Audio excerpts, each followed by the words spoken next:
तत्व संग्रह अनसुनी कहानी। एक समय की बात है, गौतम बुद्ध के जीवन का एक अद्वितीय पहलू था। सावन की रात थी। चंदन के पेड़ों की छाया में बुद्ध वन में ध्यान में लिप्त थे। साधना की गहराई में एक अनोखी घटना हुई। अचानक वन के कोने से एक विचित्र आवाज सुनाई दी।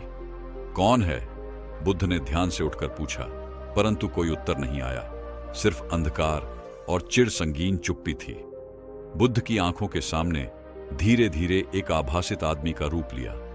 अवश्य कुछ अनुसरण कर रहा है, बुद्ध ने अपनी शिक्षाओं के साथ समझदारी से कहा। यह सोचते हुए कि यह कौन हो सकता है, वह ध्यान में लिप्त हो गए। फिर एक और वाद्य और अनजान ध्वनि आई।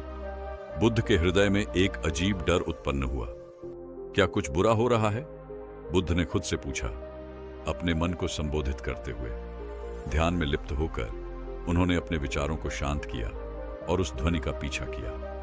वह एक राजकुमार का था जो आश्रम के पास से गुजर रहा था। बुद्ध को एक विचित्र भय हुआ। क्या वह जान लेंगे इस अनजान ध्वनि का रहस्य? धीरे धीरे वह उसकी दिशा में चलने लगे, लेकिन उन्होंने कुछ अद्भुत देखा। राजकुमार एक अंतरिक्षीय तारे की तरह चमक रहा था। उसकी आंखें भविष्य की ओर इशारा कर रही थीं। बुद्ध का ध्यान तोड़ गया और वह राजकुमार के पास गया और पूछा, तुम्हारे आंखों में क्या है? राजकुमार ने आश्चर्यजनक हसीन मासी दी और कहा, मेरे पास वह सब है जो तुम ढूंढ रहे हो। बुद्ध ने आत्मसमर्पण से कहा, मुझे सच्चाई चाहिए, नकली चमक में नहीं। राजकुमार ने एक नया दृश्य दिखाया जो बुद्ध की आंखों को खोल गया। वह सब कुछ समझ गए और सत्य का मार्ग उनके सामने प्रकट हो गया। इसे देखकर उन्होंने कहा, धन्यवाद, यही सच्चा आशा है जो हमें प्राप्त होती है।